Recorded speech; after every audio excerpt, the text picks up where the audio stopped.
بسم اللہ الرحمن الرحیم۔ السلام علیکم ورحمۃ اللہ وبرکاتہ۔ الحمدللہ رب العالمین، والصلاۃ والسلام علی اشرف الانبیاء والمرسلین نبینا محمد وعلی آلہ واصحابہ اجمعین، وبعد۔ برادران اسلام، دینی و دلی بھائیوں، نوجوان دوستوں، احباب اور بزرگوں، قابل احترام ماں اور بہنوں، عزیز بچوں، اللہ تبارک و تعالیٰ کے فضل و کرم سے، اس کی توفیق سے شرح السنہ جو امام بربہاری رحمۃ اللہ علیہ کی عقیدہ اہل سنت سے متعلق عظیم الشان کتاب ہے، اس کتاب کے دروس آپ کے سامنے جاری ہیں، اور کئی ایک دروس ہمارے اور آپ کے سامنے آ چکے ہیں۔ آج کی بھی یہ کڑی اسی سلسلے سے تعلق رکھتی ہے۔ شرح السنہ نامی یہ کتاب جو ہے، ہم اور آپ جس کتاب کو سامنے رکھ کر کے شرح کر رہے ہیں، اس کا تذکرہ شروع کے درس میں آیا تھا کہ اس کتاب کی کئی لوگوں نے شرح کی ہے۔ سلفی علماء کرام کی ایک اچھی خاصی تعداد ہے جنہوں نے اس کتاب کی شرح کی۔ ان میں سے ایک نام شیخ صالح فوزان حفظہ اللہ کا بھی ہے، اور ان کی کتاب کو ہم سامنے رکھ کر کے شرح کر رہے ہیں۔ اس کے علاوہ ضرورت کے مطابق دیگر شروح سے جو بعض اہم اور مفید باتیں مطلوب ہوتی ہیں انہیں بھی شامل کر لیا جاتا ہے۔ شرح السنہ کے درس کے آغاز میں ہمارے احباب کی طرف سے، آپ نوجوانوں کی طرف سے، بزرگوں کی طرف سے یہ بات آئی تھی کہ اس کتاب کا اگر اردو ترجمہ ہمارے سامنے رہے تو زیادہ بہتر ہے۔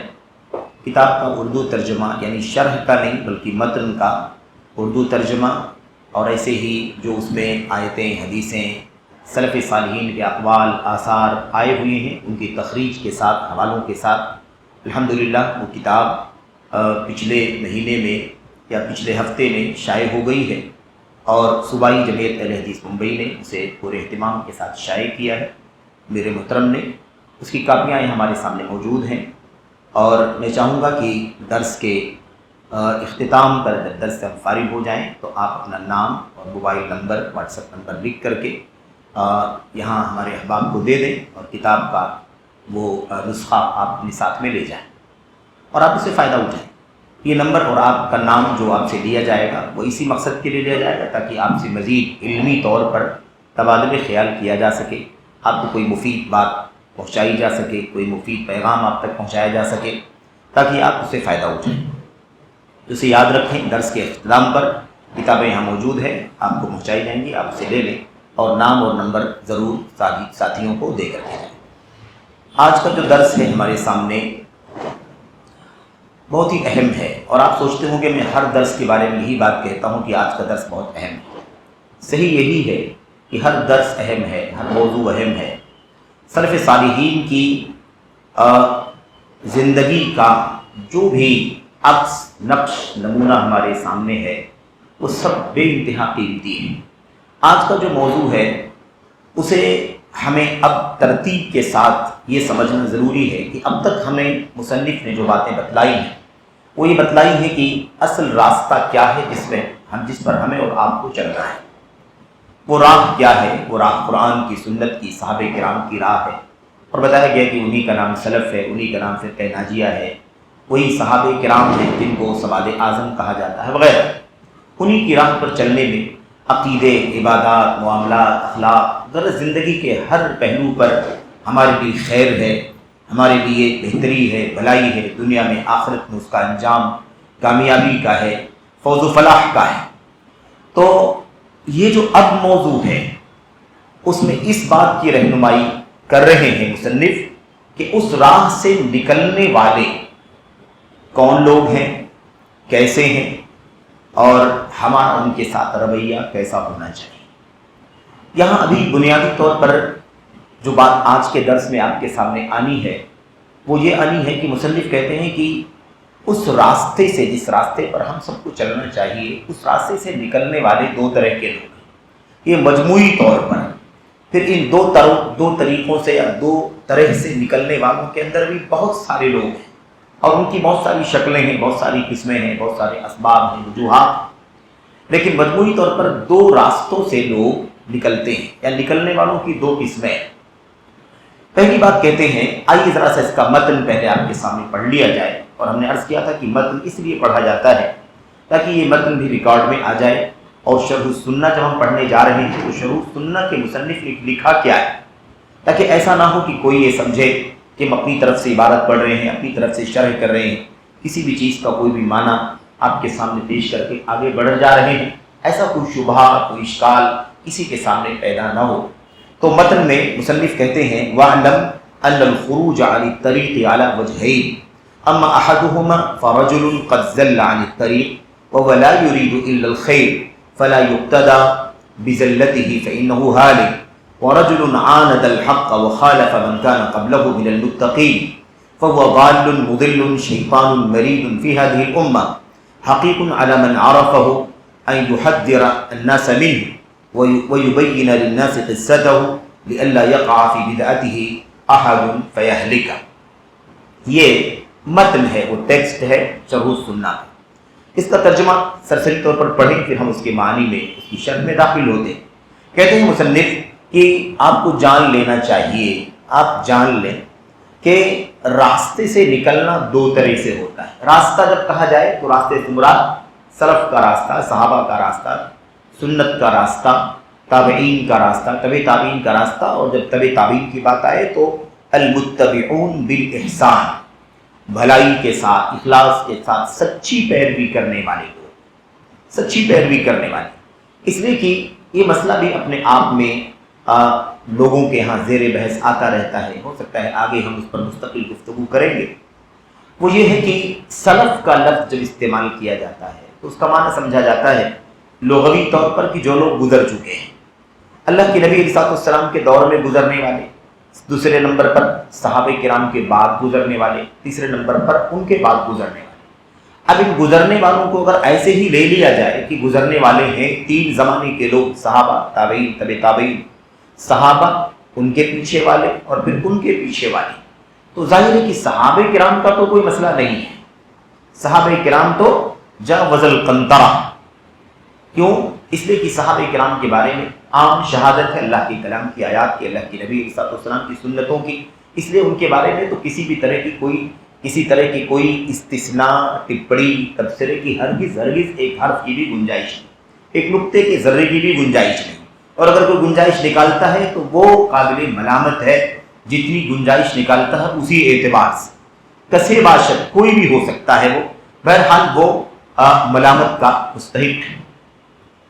رہا مسئلہ تابعین کا، صحابہ کو جنہوں نے دیکھا ہے، صحابہ کے دور میں جو تھے، جن نگاہوں نے اللہ کے نبی علیہ السلام کو نہیں دیکھا، اور اس کے بعد تیسرا طبقہ جنہوں نے صحابہ کو بھی نہیں دیکھا، صحابہ کے شاگردوں کو دیکھا، تابعین کو دیکھا۔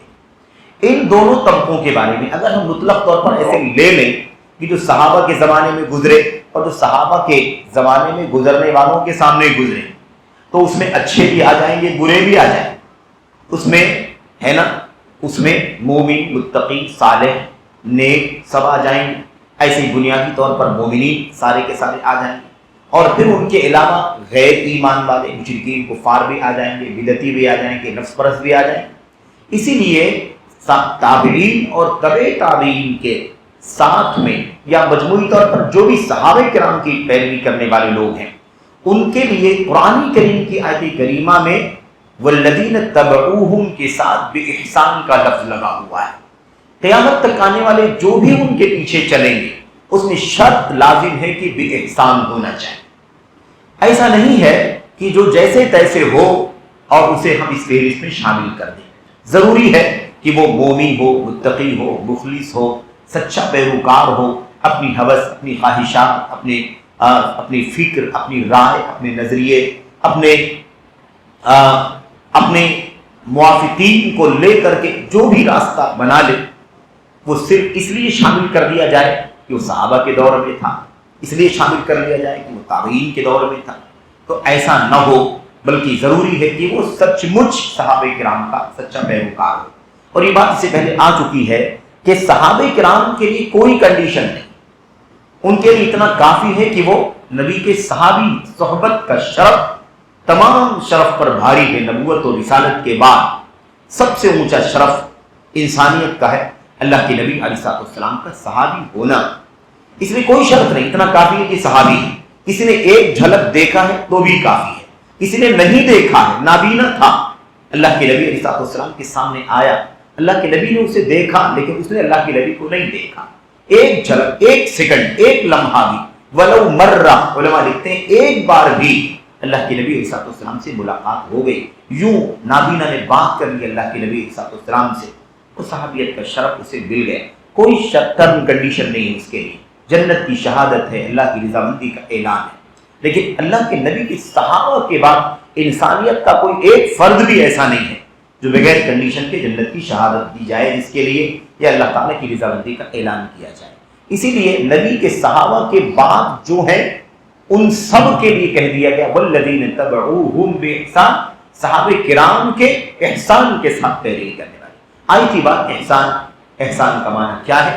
سب سے پہلے تو اخلاص الہیت ہے، اس کے ساتھ سچی پیروی، تابعداری نہ ہو، جھوٹا رویہ نہ ہو، حقیقت کچھ ہو سامنے کچھ ہو، ایسا نہ ہو بلکہ صحیح معنوں میں انہی کے نقش قدم کی پیروی کرنے والے لوگ ہوں۔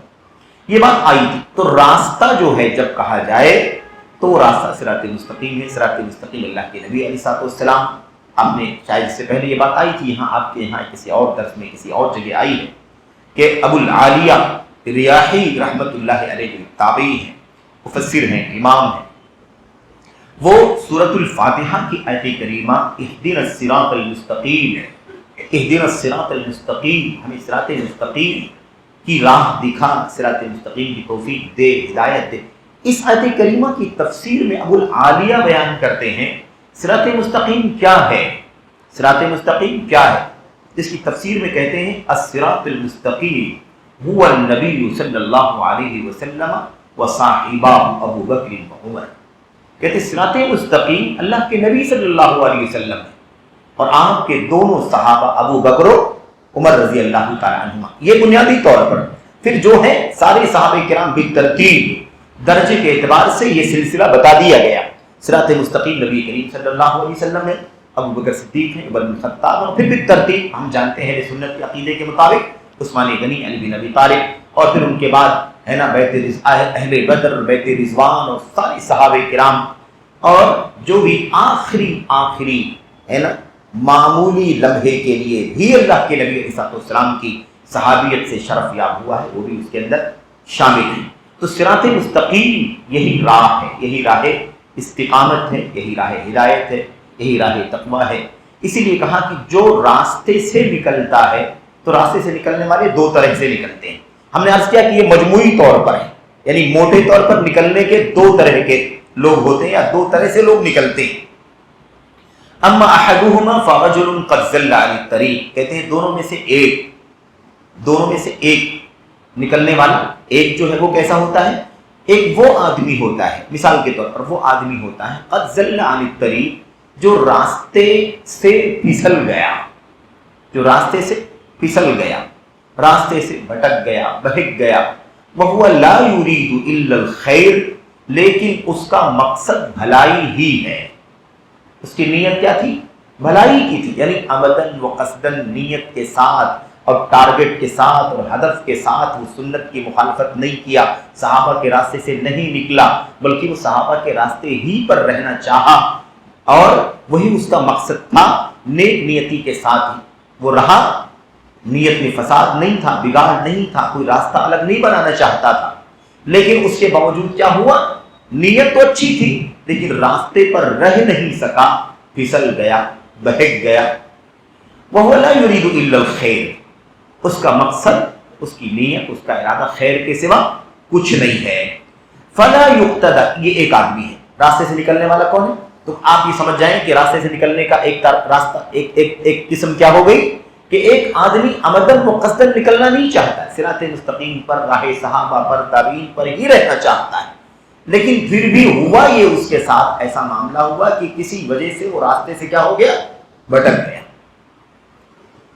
تو اب کہتے ہیں فلا یقتدى بذلته فانه هالك، اب وہ پھسل گیا ہے تو اس کی پھسلن کی پیروی نہیں کی جائے، پھسل گیا، ہٹ گیا، بہک گیا، تو یہ نہیں کہا جائے گا کہ اس کی نیت بہت اچھی تھی لیکن وہ بھٹک گیا ہے، تو اب جب راستے سے بھٹکا ہے، نیت اچھی تھی اس لیے اس کے پیچھے پیچھے ہم چلیں گے، اس کی پیروی کریں گے، گرچہ نیت اچھی تھی لیکن راستے سے بھٹک گیا، پھسل گیا، لغزش کھا گیا، قدم پھسل گئے تو بہرحال وہ پھسل ہی گیا، اس کی پیروی تو نہیں کی جا سکتی ہے، اس غلطی میں، اس پھسلنے میں، اس بہکنے میں، راستے سے ہٹ جانے میں اس کی اقتدا، اس کی پیروی نہیں کی جائے گی، اس کے قدم قدم نہیں چلا جائے گا۔ بات سمجھ میں آ گئی؟ یہ ہے پہلا مسئلہ۔ کیوں نہیں کیا جائے گا؟ اس لیے کہ فَإِنَّهُ ہالک، کیونکہ وہ ہالک ہے۔ ہالک کیا ہے؟ ہلاک ہونے والا۔ یہ لفظ کہاں سے آیا؟ اللہ کے نبی علیہ السلام کی حدیث سے آیا۔ اللہ کے نبی نے فرمایا تھا تَرَكْتُكُمْ عَلَى الْبَيْضَاءِ لَيْلُهَا كَنَهَارِهَا لَا يَزِيغُ عَنْهَا بَعْدِي إِلَّا هَالِكٌ۔ اللہ کے نبی نے فرمایا تھا میں تمہیں ایک دم روشن راستے پر چھوڑ کر کے جا رہا ہوں، اس راستے سے میرے بعد، یعنی دنیا سے میرے چلے جانے کے بعد وہی بھٹک سکتا ہے، وہی پھسل سکتا ہے جو ہلاک ہونے والا ہے۔ ہلاک ہونے والا کیا مطلب؟ اس کے مقدر میں ایسا لکھا تھا کہ وہ اس راستے سے کیا ہوگا؟ پھسل جائے گا۔ اس کی نیت اچھی ہو سکتی ہے، اس کا ارادہ اچھا ہو سکتا ہے، اس کی غرض و غایت اچھی ہو سکتی ہے، وہ دشمن نہیں ہے اس راستے کا، وہ مخالف نہیں ہے اس راہ ہدایت کا، لیکن وہ کیا ہو گیا؟ پھسل گیا۔ تو پھسل گیا، نیت اس کی ٹھیک ہے، لیکن اب غلطی پر تو کسی کی اتباع نہیں کی جائے گی، غلطی پر، پھسلنے پر، بہکنے پر کسی کی پیروی، کسی کی ابتداء نہیں کی جائے گی، اس لیے کہ وہ کیا ہو گیا ہے؟ وہ پھسل گیا، وہ بہک گیا۔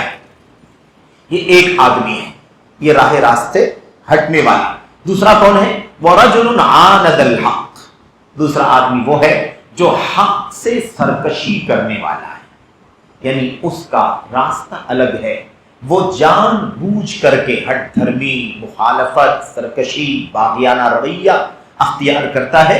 تو جس نے حق کے ساتھ کیا کی؟ دشمنی اور سرکشی کی، وہ خالف من قبلہ من المتقین، اور اپنے سے پہلے تقوی شعاروں کے راستے کی مخالفت کی۔ صحابہ، تابعین، تبع تابعین کے راستے کی کیا کر دی اس نے؟ مخالفت کر دی، یا ان کے راستے پر جو بھی اس وقت جو دنیا میں اسی راستے پر چلنے والے لوگ ہیں ان کے راستے کی کیا کر دی اس نے؟ مخالفت کر دی۔ فَهُوَ ضَالٌ مُضِلٌ، تو ایسا شخص خود گمراہ ہو چکا ہے اور دوسروں کو گمراہ کرنے والا ہے۔ پہلے والے کے بارے میں مصنف نے کیا کہا تھا؟ فَإِنَّهُ هَالِكٌ، وہ ہلاک ہونے والا ہے، یعنی اس کی ہلاکت، یعنی اس کا پھسل جانا، بہک جانا اس کی اپنی ذات کے لیے ہے، وہ پھسل گیا ہے۔ لیکن دوسرے کے بارے میں کیا کہا؟ اس نے حق سے مخالفت کی، سرکشی کی، اور اپنے سے پہلے تقوی شعار۔ اور جب قرآن کریم میں متقین آتا ہے تو سب سے پہلے اس فہرست میں کون لوگ آتے؟ اللہ کے نبی کے صحابہ۔ بلا نبی کے صحابہ سے پہلا متقی کون ہے؟ ان سے پہلے مخلصین کون ہیں؟ اس سے پہلے ہدایت یافتہ کون ہیں؟ یعنی جتنے بھی صفات اہل ایمان کے آئے ہیں، ساری صفات کا سب سے پہلا کوئی حقدار ہے تو اللہ کے نبی علیہ السلام کے صحابہ کرام ہیں۔ تو کہتے ہیں کہ یہ آدمی، اس نے کیا کیا؟ اپنے سے پہلے والے متقیوں کی کیا کی؟ اس نے مخالفت کی۔ فَهُوَ ضَالٌ مُضِلٌ، تو ایسا آدمی خود بھی گمراہ ہے، دوسروں کو بھی گمراہ کرنے والا ہے۔ شیطان مرید فی ہذہ الامہ، اس امت کا ہٹ دھرم سرکش شیطان، اس امت کا ہٹ دھرم سرکش شیطان ہے۔ حقیق علی من عرفہ، جو آدمی ایسے لوگوں کو جان لے، جو آدمی ایسے لوگوں کی پہچان کر لے، ایسے لوگوں کی، دوسرے والے کی جو پہچان کر لے، اس کے لیے لائق ہے، مناسب ہے، بہتر ہے، اچھا ہے ان یحذر الناس منہ، کہ لوگوں کو ایسے آدمی سے ڈرائے اور تحذیر کرے، چوکنا رکھے، چوکنا کرے، خبردار یہ ایسا ایسا ہے، اس کے قریب نہیں جانا، یہ ایسا ایسا ہے، اس کی بات نہیں سننا، ایسا ایسا، اس کو فالو نہیں کرنا۔ اور کیا ہے؟ وَيُبَيِّنَ لِلنَّاسِ قِصَّتَهُ، اور اس کی کہانی، اس کی داستان کھول کھول کر کے لوگوں کے سامنے بیان کرے، اس کی حقیقت کیا کرے؟ کھول کھول کر کے لوگوں کے سامنے آشکارا کرے۔ کیوں؟ لِأَلَّا يَقَعَ فِي بِدْعَتِهِ أَحَدٌ فَيَهْلِكَ، تاکہ اس کی بدعت میں کوئی گر نہ پڑے کہ ہلاک ہو جائے، تاکہ ایسا نہ ہو کہ اس کی بدعت میں کوئی گر پڑے اور نتیجہ کیا ہو؟ ہلاک ہو جائے۔ اب یہاں آپ نے دیکھا یہ متن کا ترجمہ ہو گیا، یہ ہے متن. اس متن میں دو طبقے بیان کیے گئے. راہ صحابہ سے ہٹنے والے دو طرح کے ہوتے ہیں. ایک وہ ہوتا ہے جو عمدن و قصدن نیت کے ساتھ ارادے کے ساتھ برا نہیں ہوتا, اچھے نیت کے ساتھ اچھے ارادے کے ساتھ, لیکن بہرحال قدم پھسل جاتے ہیں اور قدم پھسل گئے, غلطی پر چلا گیا تو اب اس کی پیروی تو نہیں کی جائے گی, اس لیے کہ وہ راستے سے ہٹا ہوا ہے, اس کی رہنمائی کی جائے گی, اس کو سمجھایا جائے گا, یہ ٹھیک ہوگا. دوسرا وہ ہے جو عمدن و قصدن جان بوجھ کر کے حق کی مخالفت کرتا ہے, حق کے ساتھ سرکشی کرتا ہے, بغاوت کرتا ہے, سلف امت کے راستے کو چھوڑ دیتا ہے. اس کے بارے میں ڈیٹیل میں بیان فرمائی. پہلے کے بارے میں کیا کہا تھا؟ فَإِنَّهُ هَالِكٌ, اس کی پیروی نہیں کی جائے گی کیونکہ وہ راستے سے ہٹ گیا. اس کے بارے میں کیا کہا دوسرے کے بارے میں؟ ضَالٌ مُضِلٌ, وہ خود گمراہ ہے, دوسروں کو گمراہ کرنے والا ہے. آگے کہا شیطان ہے, سرکش ہے, اس امت کا سرکش شیطان ہے. اور پھر تیسری بات کہی کہ جو ایسے لوگوں کے بارے میں جانے اس کے لیے لائق ہے, بہتر ہے کہ وہ کیا کرے, خود بھی اسے چوکن نہ رہے, دوسروں کو بھی اسے ڈرائے چوکن نہ رکھے, اور اس کی حقیقت کو لوگوں کے سامنے کھول کر کے بیان کرے, تاکہ ایسا نہ ہو کہ لا علمی میں کوئی اس کے پیچھے چلے, اس کی بدعت میں مبتلا ہو جائے اور نتیجہ یہ ہو کہ وہ کیا ہو جائے, ہلاک و برباد ہو جائے. یہ ہے متن. اب اس متن کی شرح اگر آپ پڑھیں گے تو آپ کو اس کی بہت ساری تفصیلات کا پتہ چلے گا. مصنف نے سمندر کو کوزے میں بند کر دیا ہے. اگر میں کہتا ہوں کہ اس کی شرح اگر کی جائے نا بہت زیادہ وقت لے کر کے, تو کئی گھنٹے درکار ہیں. ہمارے گرد و پیش کے بہت سارے حالات ہیں, عرب میں, عجم میں, بر صغیر میں, ہند و پاک میں, ملک میں, وطن میں, آس پاس ایسے سارے مسائل موجود ہیں کہ یہ جو دوسرا طبقہ ہے اس کی وجہ سے امت میں, جیسا کہ مصنف نے کہا, ضال مضل, گمراہ ہیں خود بھی اور دوسروں کو گمراہ کرنے والے ہیں. آئیے ذرا سا اختصار کے ساتھ ہی بات کرتے ہیں شیخ صالح فوزان حفظہ اللہ کی شرح کی روشنی میں, اور ضرورت پڑی تو کچھ باتیں مزید آپ کے سامنے عرض کی جائیں گی. پہلی بات, مصنف کہتے ہیں کہ راستہ, صحیح راستہ بتا دیا امام بربہاری نے, تو اب یہاں یہ بتلا رہے ہیں کہ اس راستے سے ہٹنے والوں کی دو قسمیں ہیں. ہم نے پڑھ لیا اس کا. تو پہلی بات کیا تھی؟ پہلا آدمی کون ہے؟ جو جان بوجھ کر کے نہیں, ارادے کے ساتھ, ٹارگٹ کے ساتھ, ہدف کے ساتھ, منصوبے کے ساتھ نہیں, بلکہ غلطی سے بھٹک گیا, بہک گیا. اس کی نیت اچھی تھی, اس کا ارادہ اچھا تھا, لیکن ہے جب وہ راستہ صحابہ کے راستے کے علاوہ, تو نیت کتنی بھی اچھی ہو, غلطی تو بہرحال غلطی ہے. غلطی غلطی ہے, اس غلطی پر ساتھ نہیں دیا جائے گا, غلطی کی پیروی نہیں کی جائے گی. ہاں, اس کا بائیکاٹ نہیں ہوگا, اس کی تنبیہ کی جائے گی, نصیحت کی جائے گی, اس کو منع کیا جائے گا, اس کے پیچھے چلنے والوں کو سمجھایا جائے گا کہ بقیہ سب چیزیں تو ٹھیک ہیں, لیکن یہاں اس سے کیا ہو رہی ہے, غلطی ہو رہی ہے.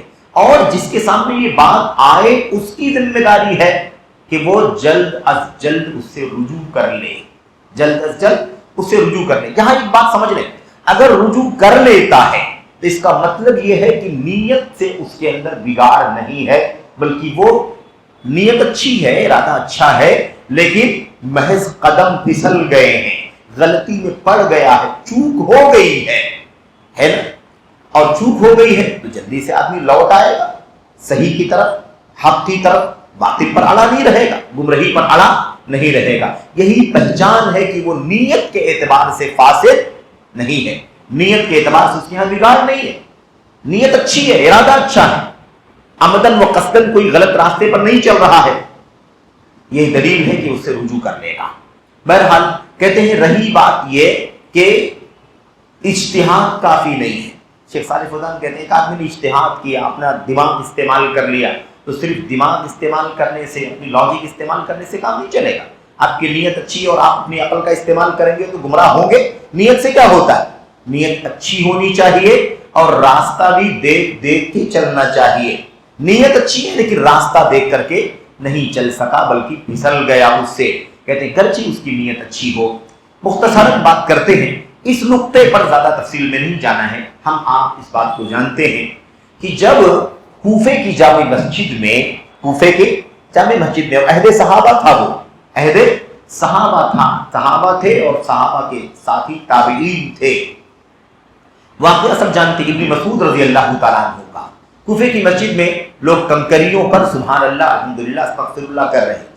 سارا واقعہ معلوم ہے. ابن مسعود کو پتا چلا, ابو موسیٰ اشعری کے ساتھ میں گئے, تنبیہ کیا, ڈانٹا, اور کافی زد و کوب کیا، اور ساتھ میں جب کافی سختی کی، یہ کیا ہے، تم لوگ جو ہے ابھی اللہ کے نبی کے بستر، اللہ کے نبی کے پیالے، اللہ کے نبی کے کپڑے پرانے نہیں ہوئے، بوسیدہ نہیں ہوئے، ٹوٹے نہیں، تم نے اتنے جلدی، تو کیا کہا تھا اس وقت؟ کہا تھا ما اسرع ہلاکتکم یا امت محمد، اے امت محمد کے لوگوں اتنی جلدی ہلاک ہو گئے، تم کتنی جلدی راستے سے ہٹ گئے، یہ کیا شروع کر دیا تم نے؟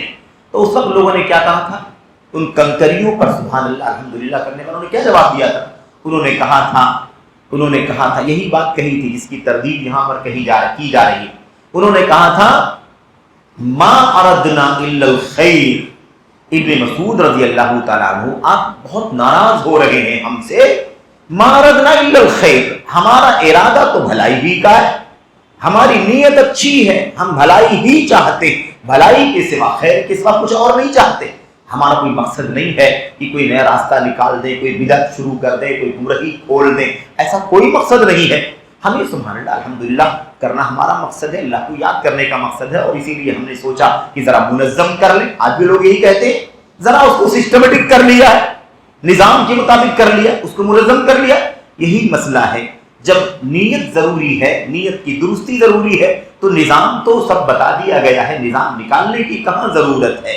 نظام قرآن میں، نبی کی سنت میں، صحابہ کی زندگی میں ڈھلا ہوا ہے، اس لیے انہوں نے کہا تھا ہمارا مقصد تو صرف بھلائی کا ہے۔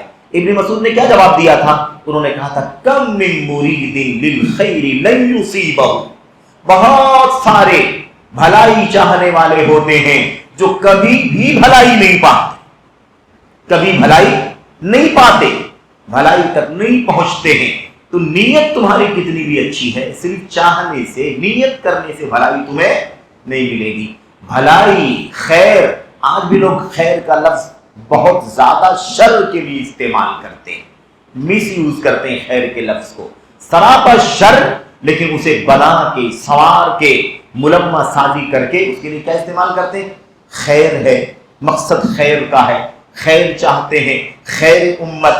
میرے بھائی اس طرح کی بہت ساری باتیں لوگ کرتے ہیں، لیکن راستہ ان کا اپنا ہوتا ہے، راستہ ان کا اپنا ہوتا ہے، اس لیے خبردار، اس طرح سے خیر کی نیت سے کام نہیں چلتا، خیر کے راستے پر چلنا بھی ضروری ہے۔ تو اتنی بات سمجھ میں آ گئی کہ جو پہلا طبقہ ہے نا راہ ہدایت سے، راہ صحابہ سے ہٹنے والا، اس کا مقصد، اس کا مسئلہ کیا ہے؟ اس کا مسئلہ یہی ہے کہ اس کی نیت اچھی ہے، لیکن وہ اس کے قدم کیا ہو گئے ہیں؟ پھسل گئے ہیں۔ اس لیے ہمیں چاہیے کہ ہم یہ بات اچھی طرح سے جان لیں کہ بھلائی صرف نیت سے حاصل نہیں ہوتی ہے، بھلائی پانے کے لیے، بھلائی چاہنے کے لیے، بھلائی کے راستے پر چلنا ضروری ہے۔ بہرحال تو یہاں پر یہ بات صاف ہو گئی، یہاں پر کیا کہنا ہے؟ ایسے آدمی کو غلطی کرنے والا کہا جائے گا، ایسے آدمی کو غلطی کرنے والا کہا جائے گا، اور جو لوگ ان کی موافقت کریں گے، ان کے راستے پر چلیں گے، ان کو بھی کہا جائے گا کہ وہ غلط راستے پر چل رہے ہیں، اور یہ راستہ غلط راستہ ہے، گرچہ نیت اچھی، اتنی سی بات ہے۔ لیکن جو دوسرا طبقہ ہے یہ زیادہ خطرناک ہے، یہ زیادہ خطرناک ہے۔ وہ طبقہ کیا ہے میرے بھائیوں؟ اور یہ جو بات ابھی آئی ہے، ہم نے عرض کیا کہ لوگ کہتے ہیں ذرا وہی سنت ہے، وہی اللہ کی تعریف، اللہ کی حمد ثنا، سبحان اللہ الحمدللہ ہمیں کرنا ہے، لیکن ہم ذرا اس کو سسٹمیٹک کرنا چاہتے تھے۔ یہ سسٹمیٹک جو ہے نا، یہ نیا کام ہے، یہ ابتکار ہے، یونک طریقہ، نیا طریقہ نکالنے کا جو طریقہ چل پڑا ہے، یہیں سے بدعت داخل ہو جاتی ہے۔ اسے یونک بنانے کی ضرورت نہیں ہے، جو یونک تھا وہ مل چکا ہے، جو یونک تھا وہ نوٹڈ ہے، یونک تھا وہ معمول بھی ہے۔ اب دین میں کوئی یونک نکالنے کے چکر میں ہم پھنسیں گے تو پھر وہ بدعت کہلائے گا، انحراف کہلائے گا۔ دنیا میں یونک طریقہ لائیں، دنیا میں ایجاد کریں، دنیا میں ابتکار کریں، دنیا میں ابداع کریں، انوکھی چیزیں نکال کے لائیں، ٹھیک ہے، لیکن دین کے معاملے میں تو شیخ صالح فوزان یہاں پر یہ بات کہتے ہیں یہی زیادہ تر لوگوں کا حال ہے، جو جن کی سوچ یہ ہوتی ہے کہ اپنی طرف سے ذرا کچھ نیا کیا جائے۔ اچھا یہ بڑا عجیب و غریب مسئلہ ہے، ہمارا بھی عام طور پر ذہن کبھی کبھی اس طرف چلا جاتا ہے۔ وہ کیا کہتے ہیں؟ ارے زمانے سے وہی جلسے جلوس ہو رہے ہیں، زمانے سے مسجدوں میں درس ہو رہے ہیں، ذرا کچھ نیا کرنا چاہیے۔ کیا کرنا چاہیے بھائی؟ نیا کرنا چاہیے۔ اب نیا کریں گے کیا؟ مسئلہ وہی ہے، نیا کرنے کے چکر میں جب پڑتے ہیں تو پھر یہ ہوتا کہ بھائی ذرا کچھ اس کو ڈرامے کے انداز میں لائیں گے تو زیادہ اٹریکشن ہوگا. سمجھ بات آ رہی کیا؟ ذرا سے اس کو کچھ فلمی انداز میں اگر لایا جائے تو زیادہ اٹریکشن ہوگا. ذرا ایک کام کرتے ہیں، اس کو مسجد میں بیٹھ کر کے لوگوں کو بوریت ہوتی ہے، ذرا ایک کام کرتے ہیں، ایک ٹور بنا لیتے ہیں اور پکنک کے لیے نکل جاتے ہیں 500 کلومیٹر 1000 کلومیٹر، وہاں چل کر کے کھیل بھی ہو جائے گا، پکنک بھی ہو جائے گا، درس بھی ہو جائے گا، باتیں بھی ہو جائیں گی. اس طرح کے کام کرتے ہیں کہ نہیں کرتے؟ یہی مسئلہ گڑبڑ ہو جاتا ہے. یہیں سے مشکل آتی ہے. جو سب سے اچھا دین، تعلیم، تربیت، ہدایت، دعوت کا جو سب سے اچھا کامیاب طریقہ ہو سکتا تھا وہ اللہ کے نبی کی سنت میں، صحابہ کی زندگی میں آ چکا ہے. کون سا نیا طریقہ نکالیں گے؟ ہاں زیادہ دور پہنچانا ہے، مائک استعمال کر لو، آواز دور تک پہنچا، ٹھیک ہے کوئی بات نہیں، لیکن طریقے نہ بدلو دعوت کی، تعلیم و تربیت کی، کہ جو ایک دم الگ راستے پر چلا جائے. تو بہرحال اس پر تو بات تفصیل سے کسی اور موقع پر ہوگی. شیخ صالح فوزان کہتے ہیں لوگ جب عقیدے کے مسئلے میں، عقیدے کے سبجیکٹ میں کوئی نیا راستہ نکالنے کے چکر میں پھنستے ہیں تو یہ مشکل آتی ہے کہ پھر لوگ راستے سے پھسل جاتے ہیں، راستے سے بھٹک جاتے ہیں. کہتے ہیں یہ معاملہ، یہ چیز جائز نہیں ہے، ایسے لوگوں کی پیروی نہیں کی جائے گی، ایسے لوگوں کے پیچھے چلا نہیں جائے گا، ایسا آدمی کبھی درست راستے پر چلنے والا مانا نہیں جائے گا. کیونکہ اللہ کے کلام کی آیت کریمہ ہمارے سامنے ہے، وَأَنَّ هَذَا صِرَاطِي مُسْتَقِيمًا فَاتَّبِعُوهُ، صاف لفظوں میں یہ اللہ تبارک و تعالیٰ کا کلام ہے، ہمارے سامنے آ چکا ہے. بہرحال تو اب یہاں پر جو دوسری بات آپ کے سامنے ذکر کرنی ہے وہ زیادہ اہم ہے. حالانکہ اس میں بھی وقت چلا گیا، میں چاہتا تھا مختصر بات کریں گے، لیکن یہ بھی اس لیے ضروری ہے کیونکہ اندر کی جو مشکل ہے وہ یہاں سے پیدا ہوتی ہے. سنت سے ہٹ کر کے بدعت کے راستے پر چلے جانے والے، آمدن و قصدن، رافضیت کا راستہ، عقل پرستی کا راستہ، توہین صحابہ کا راستہ، تکفیر کا راستہ، حکمرانوں کے خلاف بغاوت کا راستہ، تصوف کا راستہ ہے نا، انکار سنت کا راستہ، صحابہ کرام کو سب و شتم کرنے کا راستہ. یہ جو راستے ہیں یہ راستے کھلم کھلا بدعت کے راستے ہیں. ان کا معاملہ تو الگ ہے ہی، ان پر بات ہو رہی ہے آگے، لیکن اندر جو سنت اور منہج اور صحابہ اور تابعین کے ساتھ گفتگو کرتے ہیں، لکھتے ہیں، بولتے ہیں، ان کے یہاں یہ پہلے والی مشکل آتی ہے. ذرا نیا کرنے کے نام پر، ذرا کچھ ہے نا یونیک کرنے کے نام پر یہ مشکل آتی ہے کہ راستے سے کیا ہوتے ہیں، بھٹک جاتے ہیں اور پھسل جاتے ہیں ان کے قدم. خیر، دوسری جو بات ہے، دوسرا جو آدمی ہے وہ کون ہے؟ جان بوجھ کر کے، ہدف کے ساتھ، ٹارگٹ کے ساتھ کیا کرتا ہے؟ وہ صحابہ کی راہ سے نکلتا ہے، صحابہ کی راہ سے نکلتا ہے. اور صحابہ کی راہ سے نکلنے کے لیے بڑے جتن کرنے پڑتے ہیں. صحابہ کرام کی شان گھٹانے کے لیے پروپیگنڈے کرنے پڑتے ہیں، کیونکہ صحابہ کرام پورے طور پر قابل اعتبار ہیں تو نکلنے کا سوال ہی پیدا نہیں ہوتا. صحابہ کرام کے بارے میں کچھ نہ کچھ تبصرے، تنقیص، ہرزہ سرائی، اور ان کے بارے میں ہے نا زبان کھولنا، انگلی اٹھانا اور ان پر نقد کرنا، تنقیص کرنا، الزام لگانا ان کی عدالت پر، ان کی ثقافت پر، ان کی امانت داری پر، مختلف انداز کے راستے اختیار کرتے ہیں. تو کہتے ہیں یہ المتعمد للخروج، جان بوجھ کر کے سنت کے راستے سے نکلنے والا ہے. فهو يعرف الحق، وہ حق کو جانتا ہے اور یہ بھی جانتا ہے کہ نکل کر کے جدھر جا رہا ہے وہ غلط، نکل کر کے جدھر جا رہا ہے وہ کیا ہے؟ وہ غلط ہے، باطل ہے، لیکن اس کے باوجود جان بوجھ کر کے حق سے نکلتا ہے. اس کا مقصد ہی لوگوں کو، خود اور دوسروں کو الگ راستے پر ڈالنا ہوتا ہے، گمراہ کرنا ہوتا ہے. تو پہلے والی طبقے کا مقصد تو نیک ہوتا ہے، نیت اچھی ہوتی ہے، اس کا مقصد ہوتا ہے لوگوں کی بھلائی کرنا، اصلاح کرنا، خیر کی کام پر، خیر کی راہ پر خود رہنا، دوسروں کو بھی رکھنا. لیکن دوسرے والے کا مقصد دین حق سے، راہ صحابہ سے لوگوں کو دور کرنا مقصد ہوتا ہے. اسی لیے کیا کہا؟ یہ شیطان ہے، کیونکہ یہ کام شیطانوں ہی کا ہے. راہ حق سے بھٹکانا، بہکانا، گمراہ کرنا، ورغلانا، یہ کس کا کام ہے؟ شیاطین کا کام ہے. جب شیطان یا شیاطین کہا جاتا ہے تو لوگوں کا ذہن جنوں کی طرف چلا جاتا ہے، وہی والی ہے نا مخلوق جو دکھائی نہیں دیتی ہے، جو آگ سے پیدا کی گئی. ایسا نہیں ہے، شیاطین انسانوں میں بھی ہے، جناتوں میں بھی ہے. انسی شیطان، انسانی شیطان بھی ہے جیسے جناتی شیطان. سمجھ لیں، شیاطین الانسی والجن، قرآن اللہ نے فرمایا انسانی شیاطین اور ایسے ہی جناتی شیاطین. سورہ ناس میں اللہ نے فرمایا من الجنۃ والناس من شر الوسواس الخناس الذي يوسوس في صدور الناس من الجنۃ والناس. خناس چاہے جنوں میں سے ہو یا انسانوں میں سے، دونوں میں جنات، دونوں میں خناس ہیں، دونوں میں شیاطین ہیں. حتیٰ کہ جانوروں میں بھی شیاطین ہیں. جانوروں میں شیاطین کا کیا مطلب ہے؟ جو ہٹ دھرمی کرے، تجاوز کرے، سرکشی کرے، بات نہ مانے، اطاعت نہ کرے، فرما برداری نہ کرے، وہ جانور بھی کیا ہے؟ اس کو بھی شیطان کہا گیا. عمر بن خطاب نے ایسے جانور کو بھی جو سواری نہ کرنے دے، ستائے، پریشان کرے، سواری نہ کرنے دے، بوجھ نہ لادنے دے، بدت جائے، ایسے جانور کو بھی کیا کہا؟ شیطان کا عمر بن خطاب نے. تو سرکشی کرنے والا، تجاوز کرنے والا جو بھی ہے وہ کیا ہے؟ شیطان ہے. کہتے ہیں کہ یہ شیطانوں کا کام ہے، راہ حق سے لوگوں کو گمراہ کرنا. جان بوجھ کر کے یہ کام کرتا ہے شیطان. اب چاہے وہ انسانی ہو تو بھی وہی کام ہے. اللہ نے فرمایا، اللہ تعالیٰ نے ابلیس سے کیا کہا تھا؟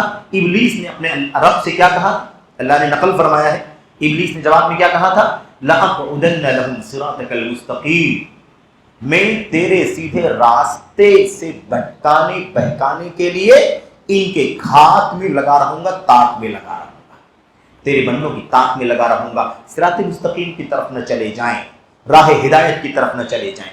بہرحال خلاصہ کلام یہ ہے کہ اسی بات کو اللہ کے نبی نے اپنی حدیث میں بھی سمجھایا تھا. آپ نے ایک لکیر کھینچی تھی، اس کے بعد دائیں بائیں ہے نا، بعض روایتوں میں دو لکیر کھینچی، بعض روایتوں میں کئی لکیر کھینچی، بیچ والی لکیر پر اللہ کے نبی نے انگلی رکھی اور آپ نے فرمایا ھذا سبیل اللہ، یہ اللہ کا راستہ ہے. دائیں بائیں کی طرف اشارہ فرمایا، ھذہ سبل، یہ الگ الگ راستے ہیں، گلیاں ہیں، علی کل سبیل منھا شیطان یدعو الیہ، ان راستوں میں سے ہر راستے پر شیطان بیٹھا ہوا ہے جو لوگوں کو اپنی طرف بلا رہا ہے. جو اس کی بات کو مان لے گا وہ اسے جہنم میں دھکیل دیں گے. وہ شیطان سب کس کے لیے بیٹھے ہیں؟ جہنم میں دھکیلنے کے لیے بیٹھے ہیں. تو کسی بھی شیطان کی بات کو جو مان لے گا وہ اسے جہنم کے اندر دھکیل دیں گے. تو یہاں پر شیخ صالح فوزان کہتے ہیں یہ جو کہا ہے یہ جو گمراہ کرنے والا کام یہ شیطانوں کا کام، چاہے انسانی ہو یا جناتی ہو. فَهُوَ ضَالٌ مُضِلٌ، شیطان مرید، گمراہ ہے، گمراہ کرنے والا ہے، سرکشی کرنے والا، ہٹ دھرم قسم کا شیطان ہے. یعنی کیا مطلب؟ قابو میں نہیں آتا. اس لیے جنہوں نے ٹارگٹ کے ساتھ نئے راستے بنائے ہیں وہ جلدی قابو میں نہیں آتے. وہ اپنے راستے پر رہتے ہیں، اپنے ہدف پر رہتے ہیں، اپنے مقصد پر رہتے ہیں، اس سے ہٹتے نہیں ہیں. کیوں؟ اگر غلطی سے ادھر چلے گئے ہوتے تو واپس بھی آ جاتے. غلطی سے اگر نیت اچھی ہوتی، اگر غلطی سے چوک سے ادھر چلے گئے ہوتے تو لوٹ آتے، لیکن چوک سے نہیں آئے، غلطی سے نہیں ایسا ہوا ہے، چوک سے نہیں گئے بلکہ نیت کے ساتھ جان بوجھ کر کے عمدن و قصدن یہ کام کیا ہے. اس لیے کسی کی بات سنتے نہیں ہیں، رجوع نہیں کرتے. کہتے ہیں اسی لیے متمرد یعنی ہٹ دھرم، سرکش قسم کا جو بات نہیں مانے. آگے مصنف نے کیا کہا تھا؟ یہ بات سمجھنے سے تعلق رکھتی ہے اور یہ بہت بنیادی مسئلہ ہے. وہ کیا ہے؟ جو اسے جانے اسے چاہیے کہ وہ لوگوں کو اس سے آگاہ کرے. خارجیوں سے لوگوں کو آگاہ کرنا ضروری ہے، کیونکہ خارجیت ایک مستقل فکر ہے، غلطی نہیں ہے، ایک راستہ ہے جو صراط مستقیم سے ہٹ کر کے نکلا ہے. صحابہ نے خروج کبھی نہیں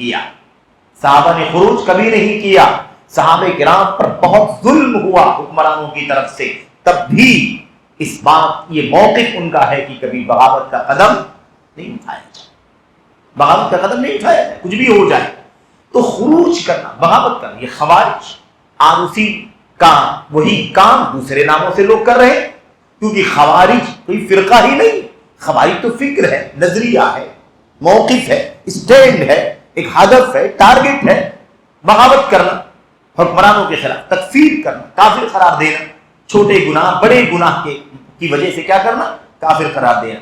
تو اب کیا ضروری ہے؟ جو ایسے شخص کو جانے ضروری ہے، بہتر ہے، لائق ہے کہ اس سے لوگوں کو کیا کرے؟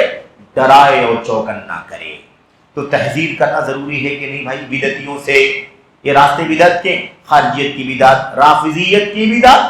نام آل بیت رسول کا، صحابہ کرام میں سے کس کا نام؟ آل بیت رسول کا، اللہ کے نبی کے خانوادے سے محبت، یہ نام بہت اچھی بات ہے، ہم بھی آپ کے ساتھ ہیں، اللہ کے نبی کے خانوادے سے محبت کرنا دین کا ایمان کا بنیادی حصہ ہے، ہم کہاں اس کے خلاف، لیکن اس کی کیا دلیل ہے کہ سارے صحابہ کرام کو آل بیت رسول کے نام لینے کے بعد گالیاں دی جائے، لعنت کی جائے؟ اس کی کیا دلیل، کیا وجہ جواز؟ تو یہ رافضیت کا مسئلہ کتنا خطرناک، رافضیت کا۔ اب اس کے خلاف ایسے ہی کون لوگ ہیں؟ تصوف والے لوگ ہیں، چشتیت، نقشبندیت، قادریت، سہروردیت، خزافیت، شاذلیت، اور ہے نا بہت سارے یہ جو فرق ہیں تصوف کے، یہ سارے کے سارے راستے گمراہی کی طرف لے جانے والے راستے، سارے کے سارے راستے عمدن و قصدن۔ آپ سوچیں گے میں الزام لگا رہا ہوں، الزام نہیں، سچائی ہے۔ انہوں نے کہا یہ جو دین آپ قرآن سنت کا فالو کرتے ہیں، یہ تو ہم نے اس سے پہلے بھی غالباً ذکر کیا تھا، اس کو کیا کہتے ہیں؟ وہ کہتے ہیں یہ تو چھلکا ہے۔ یہ کیا ہے؟ کہتے ہیں یہ چھلکا ہے، پرت ہے اوپر والی، اصل جو مغز ہے، اصل جو کیا ہے مغز ہے، وہ باطن ہے۔ یہ ظاہر پر تم عمل کر رہے ہو، اور ظاہر کیا ہے؟ یہ چھلکا ہے، اصل جو مغز ہے، جو گودا ہے، اور جو اصل ہے باطن ہے۔ تو تم ظاہر پر عمل کر رہے ہو، ہم باطن پر عمل کرتے ہیں۔ اس کا مطلب انہوں نے شریعت کے اندر ظاہر اور باطن کا نیا راستہ نکالا، اور اسی لیے قرآن کو سنت کو فالو کرنے والوں کو یہ کیا سمجھتے ہیں؟ کہتے ہیں یہ سب ظاہر پرست ہیں، مردوں کے پیچھے چلتے ہیں، مردوں کی پیروی کرتے ہیں، مردوں کی روایتیں نوٹ کرتے ہیں، مردوں کی روایتوں کے حوالے دیتے ہیں۔ ہم اللہ سے ڈائریکٹ علم حاصل کرتے ہیں، ہمارے دل پر اللہ تعالیٰ ڈائریکٹ باتوں کو ڈالتا ہے، ہمارے دل ڈائریکٹ ملائے اعلیٰ کا مشاہدہ کرتے ہیں، ہمارے دل میں الہام ہوتا ہے، کشف ہوتا ہے، ہمارے دل اور آسمان اور اللہ تبارک و تعالیٰ کے بیچ کے سارے پردے ہٹ جاتے ہیں، اور ہم ڈائریکٹلی ہے نا مشاہدہ کرتے ہیں۔ یہ ساری باتیں وہ کہتے ہیں، اور اس کے علاوہ بہت ساری گمراہیاں ان کے یہاں پائی جاتی ہیں ان کے خلاف۔ ایسے ہی جو بھی صحابہ کرام کی توہین اور تنقیص کرنے والے ہیں، سب کے سب رافضیت کی، خارجیت کی جڑوں سے تعلق رکھتے ہیں۔ اور یہ بھی آپ یاد رکھیں، جن کے یہاں صحابہ کرام کے خلاف جزوی طور پر، کلی طور پر، انفرادی اجتماعی طور پر نفرت ہے صحابہ کرام کے تئیں، ایسے لوگوں کے تال میل رافضیوں سے بہت زیادہ بنتے ہیں، ایسے لوگوں کی تال میل رافضیوں سے بہت زیادہ بنتے ہیں۔ اور میں بھی تفصیل میں نہیں جانا چاہ رہا ہوں، اس لیے کہ یہ مضمون ختم ہو جائے، بہت ساری باتیں آگے آپ کے سامنے آنی ہیں۔ بات کیا ہے؟ ایسے لوگوں سے لوگوں کو ڈرانا ضروری ہے۔ خبردار، یہ رافضی ہیں، یہ صحابہ کے دشمن ہیں، یہ صحابہ کی تنقیص کرنے والے ہیں، یہ اللہ کے نبی علیہ السلام کی حدیثوں میں کیڑے نکالنے والے، یہ انکار سنت والے لوگ ہیں، یہ آل بیت رسول کا حوالہ دے کر کے ایسی ایسی باتیں کرتے ہیں۔ یہ امت کے لوگوں کو گناہ کبیرہ کی بنیاد پر کافر قرار دیتے ہیں۔ یہ مسلمانوں کے سماج کو جاہلی سماج کہتے ہیں، یہ مسلمانوں کے حکمرانوں کو کافر قرار دے کر ان کی جان مال پر حملہ کرنا اور ہڑپ کر لینا، خون بہانا جائز سمجھتے ہیں، بلکہ دین کا کام اور ثواب کا کام سمجھتے ہیں۔ خبردار ایسے لوگوں سے خبردار۔ یہ تحذیر کرنا، بتانا، ڈرانا کیا ہے؟ ضروری ہے۔ اور یہاں یہ بات بھی ذہن میں رہے، آگے مصنف نے کیا کہا تھا؟ آگے مصنف نے کہا تھا، اور باقی بات آگے آ رہی ہے، ایسے لوگوں سے ڈرانا چوکنا کرنا، اور ایسے لوگوں کا ساتھ دینے والے، ایسے لوگوں کے ساتھ نرمی کا رویہ رکھنے والے، ایسے لوگوں کی پذیرائی کرنے والے، یا ایسے لوگوں کی مخالفت نہ کرنے والے، مخالفت کرنے والوں سے نفرت کرنے والے، ایسے لوگوں سے بھی لوگوں کو آگاہ کرنا، چوکنا کرنا ضروری ہے۔ وقت کم ہے، میں ختم کرنا چاہوں گا، ورنہ علامہ ابن تیمیہ رحمۃ اللہ علیہ نے اپنی فتاویٰ کی دوسری جلد میں بہت تفصیل سے لکھا ہے، کوئی بھی کسی انحراف اور بدعت کے راستے والے آدمی کی تعریف کرے، اس کی کتاب کی تعریف کرے، اس کے لٹریچر کی تعریف کرے، اس کی مخالفت نہ کرے، مخالفت کرنے والوں سے کی مخالفت کرے، ان کے خلاف کوئی بات سننا نہ چاہے، ان کی باتوں کی تعویل کرے، ان کا دفاع کرے، ان کا ڈیفنس کرے، ان کے موقف کو وجہ جواز فراہم کرے، ایسے تمام لوگوں سے امت کو آگاہ کرنا ضروری ہے۔ شیخ الاسلام نے لکھا ہے، ان تفصیلات پہ جانے کا یہ موقع نہیں، اشارہ کافی ہے۔ تو کیا کہا؟ ڈرانا، لوگوں کو آگاہ کرنا، خبردار، یہ ایسا ہے، یہ ایسا ہے، یہ ایسا ہے، یہ ایسا، ایسے لوگوں سے اپنے آپ کو دور رکھنا، بچانا۔ وَيُبَيِّنَ لِلنَّاسِ قِصَّتَهُ، اور ایسے لوگوں کا قصہ یعنی ان کی حقیقت حال، ان لوگوں کی حالت لوگوں کے سامنے کھول کھول کر کے بیان کرنا، بے نقاب کرنا ہے۔ اب لوگ کیا کہتے ہیں؟ بے عزتی کرنا اچھی چیز نہیں ہے، تنہائی میں آپ کو فون کر لینا چاہیے تھا، آپ کو کانٹیکٹ کرنا چاہیے تھا، آپ کو تنہائی میں نصیحت کرنا چاہیے تھا۔ گمراہی پوری دنیا میں پھیلا رہا، بدعت پوری دنیا میں عام کر رہا ہے، ہزاروں لوگ بہک رہے ہیں، اس کی پرواہ نہیں ہے۔ اس آدمی کی جو گمراہ گر بنا ہوا ہے، بدعتی ہے، اس کی عزت، اس کی آبرو اور اس کے، میرے بھائیوں، اس کے مقام اور مرتبے کی حفاظت کی اتنی فکر ہے۔ یہ دیکھیے ہماری بات نہیں، یہ کس کی بات ہے؟ یہ علامہ امام بربہاری رحمۃ اللہ علیہ کی بات ہے۔ کہتے ہیں وَيُبَيِّنَ لِلنَّاسِ قِصَّتَهُ، لوگوں کے سامنے اس کی حقیقت کھول کھول کر کے بیان کرو، لِأَلَّا يَقَعَ فِي بِدْعَتِهِ أَحَدٌ فَيَهْلِكَ، تاکہ اس کی بدعت میں کوئی پڑ نہ جائے کہ ہلاک ہو جائے۔ بہت بڑا مسئلہ ہے۔ اب یہاں شیخ صالح فوزان کی کچھ باتوں کا میں آپ کے سامنے سرسری طور پر ذکر کرنا چاہتا ہوں۔ کہتے ہیں کہ شیخ صالح فوزان کہتے ہیں یہ جو حق سے جان بوجھ کر کے نکلا ہے، اس سے خاموشی اختیار کرنا جائز نہیں ہے۔ خاموشی اختیار کرنا جائز نہیں ہے، یعنی بولنا اس کو بے نقاب کرنا ضروری ہے۔ اگر خاموشی اختیار کریں تو یہ جائز نہیں، غلط ہے۔ بل یجب ان یکشف امرہ، ضروری ہے کہ اس کے معاملے کو بے نقاب کر دیا جائے، ویفضح خزیہ، اور اس کی رسوائی کو اور زیادہ کھول کر کے بیان کر دیا جائے، حتی یحذرہ الناس، یہاں تک کہ لوگ اس سے چوکنا ہو جائیں، ڈریں، آگاہ ہو جائیں۔ اس کے بعد لوگوں کا جو رویہ ہے اس پر شیخ صالح فوزان تبصرہ کر رہے ہیں۔ کہتے ہیں وَلَا يُقَالُ النَّاسُ أَحْرَارٌ فِي الرَّائِ حُرِّيَّةَ الْكَلِمَةِ احترام الرَّائِ الْآخَرِ كَمَا يُدَنِّرُونَ بِهِ الْآن، میں ترجمہ کر رہا ہوں اور آپ کے سامنے بار بار اعلان ہوا ہے کہ شیخ صالح فوزان کی شرح اتحاف القاری ہے نا،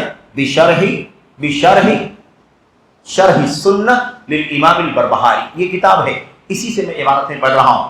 کہتے ہیں شیخ صالح فوزان یہ نہیں کہا جا سکتا، آج لوگ کہتے ہیں یہ نہیں کہا جا سکتا، شیخ کہہ رہے ہیں شیخ صالح فوزان کہا نہیں جا سکتا ہے کیا؟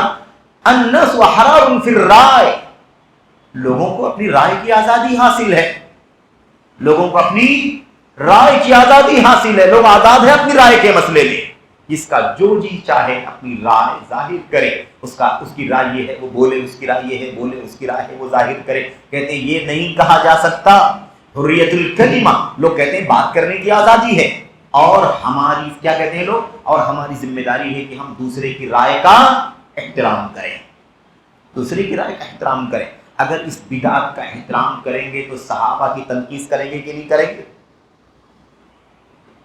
اگر بدعت کا احترام کرنا ہے، بدعت کی رائے کا احترام کرنا ہے، تو پھر ان صحابہ کے مقام کا انکار، ان کی تنقید کرنی ہے کہ نہیں کرنی؟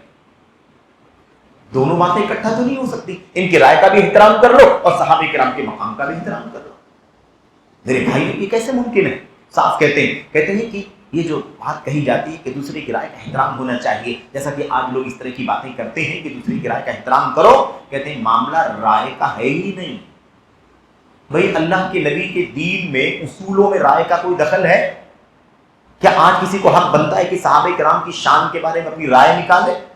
صحابہ کرام کا مقام طے ہے، حکومت اور اقتدار کا جو نظام ہے نا، امارت کا جو نظام شریعت کے اندر وہ طے ہے، اس میں کہاں آپ کو اپنی رائے دینا ہے؟ اصولوں کے معاملے میں کہاں رائے کی گنجائش ہے؟ یا کوئی فقہی مسئلہ ہے اور فقہی مسئلے کے اندر کیا اجتہادی مسئلہ ہے کہ رائے دی جائے؟ رائے کی کوئی گنجائش نہیں یہاں پر۔ کہتے ہیں یہاں رائے کا مسئلہ ہے ہی نہیں، کہتے المسألۃ مسألۃ اتباع، یہ مسئلہ تو اتباع کا مسئلہ ہے، جو ملا ہے اس کے پیچھے چلنا ہے، جو قرآن میں سنت میں صحابہ کے یہاں ہے اس کے پیچھے چلنے کا مسئلہ ہے۔ کہتے ہیں نحن قد رسم اللہ لنا طریقا واضحا، اللہ تبارک و تعالیٰ نے ہمارے لیے بہت واضح راستہ بنا دیا ہے، ہمارے سامنے واضح راستہ ڈرا کر دیا ہے۔ یہ آپ کی زبان میں ترجمہ کر رہا تھا، کیا کہا؟ وقال لنا سیروا علیہ، اور اللہ نے فرما دیا بس تم کو چلنا ہے، اس پر راستہ ڈرا ہو گیا ہے، اسی کے اوپر کیا کرنا ہے؟ تمہیں چلنا ہے۔ وَأَنَّ هَذَا صِرَاطِي مُسْتَقِيمًا فَاتَّبِعُوهُ، یہ راستہ ہے میرا، اسی کی پیروی کرو۔ کہتے ہیں اب جو بھی آدمی ہمارے سامنے آئے، ہمارے پاس آئے اور وہ ہم سے یہ چاہے کہ ہم اس راستے سے نکل جائیں، صحابہ کے راستے سے نکل جائیں۔ یاد رکھیں، اولاً سب سے پہلے ہماری ذمہ داری کیا بنے گی؟ امام بربہاری کی روشنی میں، امام بربہاری کی بات کی روشنی میں، اولاً سب سے پہلے ہماری ذمہ داری کیا ہے؟ نرفض قولہ، اس کی بات کو ہم ریجیکٹ کریں گے، اس کی بات کو رفض کریں گے، ریجیکٹ کریں گے، نہیں مانیں گے اس کی بات، تمہاری بات غلط ہے، مسترد کرتے، نہیں مانتے تمہاری بات۔ والثانیہ، دوسرا کام کیا کریں گے؟ نبین ونحذر الناس منہ، دوسرا کام ہماری ذمہ داری کیا ہوگی؟ لوگوں کو ان سے ڈرائیں گے، چوکنا کریں گے، اور اس کی اس گمراہی کو کھول کر کے لوگوں کے سامنے بیان کریں گے۔ ولا یسعنا السکوت عنہ، ہمارے لیے اس سے خاموشی اختیار کرنا جائز نہیں ہے، اس کی گنجائش نہیں کہ چپ رہیں ہم۔ لأننا اذا سکتنا عنہ اغتر به الناس، اس لیے کہ اگر اس بدعت کی راہ والے سے اگر ہم چپ رہیں گے، خاموشی اختیار کریں گے، تو لوگ گمراہ ہو جائیں گے، لوگ دھوکے میں پڑ جائیں گے۔ اگر دنیا کی یہ ساری بدعتیں موجودہ دور میں جو زیادہ سر اٹھائے ہوئے ہیں، اگر شیخ صالح فوزان بن عبداللہ الفوزان اور ان جیسے چوٹی کے ائمہ، علامہ البانی رحمۃ اللہ علیہ، علامہ شیخ بن باز رحمۃ اللہ علیہ اور دیگر علماء، یہ تین چوٹی کے ائمہ اس دور کے چوٹی کے ائمہ ہیں، علامہ محمد بن صالح العثیمین، شیخ صالح فوزان، اور یہ اس وقت جو موجود ہیں اور جو تینوں گزر چکے ہیں، علامہ البانی، علامہ ابن باز اور علامہ ابن عثیمین، تین چوٹی کے سنت اور سلفیت کے علماء، امام کی حیثیت سے جانے جاتے ہیں۔ اگر ان ہماری امت کے علماء نے ان بدعتوں سے، بدعتیوں سے آگاہ نہ کیا ہوتا، اگر شیخ البانی چپ رہتے، شیخ بن باز چپ رہتے، ابن عثیمین چپ رہتے، آج کے دور میں شیخ صالح فوزان چپ رہے، ہے نا، اپنے زمانے میں علامہ ربیع تھے، وہ چپ رہتے، تو جو لوگ تھے دنیا میں مسلمان، وہ کیا سمجھتے؟ کوئی مسئلہ نہیں، صحیح ہے، یہ لوگ غلط نہیں ہے، ان کا معاملہ بھی اچھا ہے، ادھر بھی جایا جا سکتا ہے، وہ راستہ بھی پکڑا جا سکتا ہے، ان کو بھی فالو کیا جا سکتا ہے۔ اگر رہنمائی نہ کرتے تو لوگوں کو دھوکا ہوتا کہ نہیں ہوتا؟ آج ہمیں رہنمائی کر دی گی تو ہم چوکنا ہو گئے کہ یہ فرقے، یہ افراد، یہ شخصیات، اور اس دور میں جو خارجیت کا اور سنت مخالفت کا، اللہ کے اسماء و صفات کی تعویل کا، صحابہ کرام کی توہین و تنقیص کا سب سے خطرناک بیڑا اٹھانے والا گروپ ہے، وہ وہی مودودیت کا اور اخوانیت کا، قطبیت کا، سروریت کا یہ ٹولہ ہے، جنہوں نے ان تمام چیزوں میں اللہ کے اسماء و صفات کی تعویل، اللہ تعالیٰ کے اسماء و صفات کی تعویل، اور ایسے ہی اللہ کے نبی علیہ السلام کی حدیثوں کا انکار، اللہ کے نبی کے صحابہ کرام کی تنقیص، معجزات کا انکار، خروج، مسلمانوں کے حکمرانوں کے خلاف بغاوت، اور میرے بھائیوں سوسائڈ بومبنگ کی دعوت، یہ سب کرنے والے کون لوگ ہیں؟ اس دور میں یہی لوگ ہیں۔ حسن بنا ہے، سید مودودی ہے، اور یوسف عبداللہ قرضاوی الکلب العاوی ہے، اور ایسے ہی یہ سید قطب ہے، محمد قطب ہے، محمد سرور نائک زین العابدین، یہ سارے لوگ، پورا گروپ جو ہے نا، اور ان کے حوالی مواری، ماضی سے لے کر کے حاضر تک، اور سکوت اختیار کرنے والے، اور بیچ کا راستہ اختیار کرنے والے، اور ان کے بارے میں مذمت کی جائے تو چہرے پر جن کے شکن آ جاتی ہے، ان کو نہیں اچھا لگتا، ان کو ایسا لگتا ہے یہ نہیں ہونا چاہیے، نہ کبھی رد کرتے ہوئے پائیں گے آپ، اور نہ کبھی رد کرنے والوں کی تائید کرتے ہوئے پائیں گے۔ رد کرنے والے، تردید کرنے والے، نقد کرنے والے ہمیشہ ان کے نشانوں پر ہوتے ہیں، اس لیے کہ انہیں بہت بھاری لگتا ہے۔ میرے بھائیوں، کچھ تو ہے جس کی پردہ داری ہے، کوئی مانے نہ مانے، کون دفاع کر سکتا ہے ایسے لوگوں کا جنہوں نے اللہ کے اسماء و صفات میں تعویل کی ہو، جنہوں نے حدیثوں کا انکار کیا ہو، معجزات کا انکار کیا ہو، صحابہ کی توہین کی ہو، اور خروج اور بغاوت کا راستہ امت کو دکھایا ہو۔ ایسے لوگوں سے کون یارانہ رکھ سکتا ہے، یا ایسے لوگوں سے یارانہ رکھنے والوں کے ساتھ نرمی کا رویہ اور سکوت کون اختیار کر سکتا ہے، اور بولنے والوں کے خلاف بدزبانی کون کر سکتا ہے؟ اسے غور کرنے کی ضرورت ہے۔ شیخ صالح فوزان بڑی صراحت سے کہتے ہیں، اگر ہم چپ رہیں گے تو لوگ دھوکہ کھا جائیں گے، خاص طور پر، اور یہ جملہ اچھی طرح سن لینا، شیخ صالح فوزان کہتے ہیں وَلَا سِيمَا إِذَا كَانَ صَاحِبَ فَصَاحَةٍ وَلِسَانٍ وَقَلَمٍ وَثَقَافَةٍ فَإِنَّ النَّاسَ يَغْتَرُّونَ بِهِ وَيَقُولُونَ هَذَا مُؤَهَّلٌ هذا من المفکرین كما هو الحاصل الآن فالمسألة خطیرة جدا. یہ عبارتیں اس لیے کیونکہ بہت سارے مولوی حضرات بھی سن رہے ہوں گے یا سنیں گے تو یہ جملے شیخ صالح فوزان کو ان کے سامنے آ جائیں کہ کوئی موقف یہ عنایت اللہ کا یا کسی اور کا نہیں ہے، یہ موقف سنت کے جو مقتدر پختہ علم علماء ان علماء کرام کے الفاظ اور ان کی تعبیرات ہیں.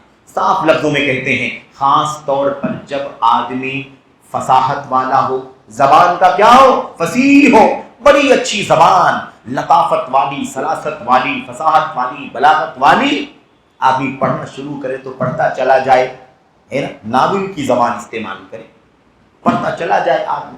لوگوں کی رات ختم ہو جاتی ہے، لوگ رات بھر پڑھتے ہیں چھوڑتے نہیں، ایسی زبان کسی کی ہو جائے، ہے کہ نہیں؟ اور زبان اچھی ہو، قلم اچھا، ثقافت، نالج بہت زیادہ ہو، ایران، توران، مشرق، مغرب، ماضی، حال، مستقبل سارا بیان کر دے. جیسے آج کے دور میں ہے نا، ڈاکٹر اسرار کو بھی لوگ کہتے ہیں کہ بھائی اردو کا لٹریچر اور عربی کا لٹریچر اور انگریزی کا لٹریچر اور ماضی، حال، مستقبل کی اتنی گہری ثقافت اور معلومات. میرے بھائیوں، شیخ صالح فوزان کہتے ہیں اگر یہ ساری چیزیں اس کے اندر پائی جائیں، بدعت کے ساتھ، گمراہی کے ساتھ، جان بوجھ کر سنت سے انحراف کے ساتھ اگر یہ ساری صفات بھی اس کے اندر پائی جائیں، کہتے ہیں فَإِنَّ النَّاسَ يَغْتَرُّونَ بِهِ، تو لوگ اس سے ضرور دھوکہ کھا جاتے ہیں. اور میں آپ سے یہ بات اکثر کہتا رہتا ہوں، سید قطب نے کتاب لکھی فی ظلال القرآن، لوگ اس کو کہتے ہیں تفسیر کی کتاب، ہرگز نہیں، تفسیر کی کتاب نہیں ہے، وہ ایک لٹریچر کی کتاب ہے. اور ہمارے استاد شیخ عبد المحسن بن حمد العباد حفظہ اللہ نے بہت پہلے کہا تھا، تقریباً 27-28 سال پہلے یہ بات کہی تھی، الرجل لیس مفسرا ولکنہ کاتب من الکتاب، آدمی مفسر نہیں ہے، بس ایک عربی زبان کا لٹریچر لکھنے والا رائٹر ہے، بس اس کے سوا کچھ نہیں. اب جو رائٹر اور جو لٹریچر کی زبان پڑھنا جانتے ہیں وہ عربی زبان جب پڑھیں گے تو انہیں بہت اچھا لگے گا، کیا فصاحت ہے، کیا بلاغت ہے، کیا زبان ہے، اور کیا اس کے اندر آج زبان کی خوبیاں پائی جاتی ہیں. لوگ سنتے ہیں، پڑھتے چلے جاتے ہیں، دھوکہ کھاتے ہیں کہ نہیں کھاتے.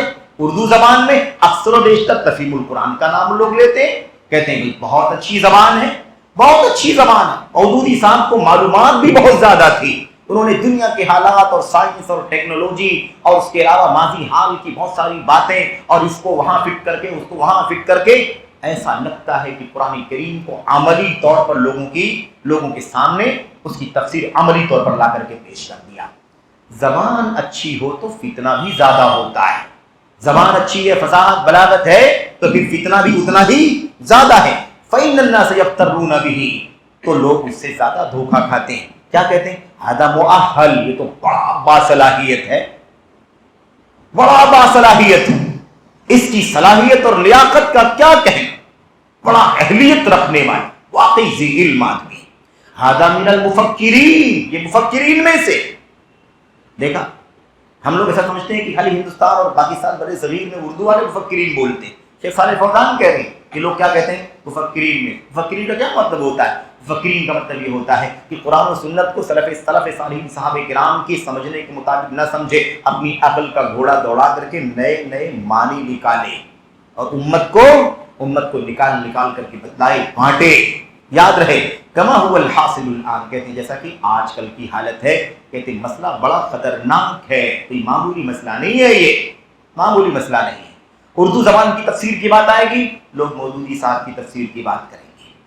میرے بھائی کون سمجھائے کہ اس میں انکار صفات ہے، تعویل صفات ہے، اس کے اندر انکار سنت ہے، اس کے اندر توہین صحابہ ہے، اس کے اندر اللہ کے نبی علیہ الصلوۃ والسلام کی حدیثوں کا استخفاف ہے، اس کے مقابل میں اپنی عقل کا، اپنی لاجک کا پورا استعمال ہے.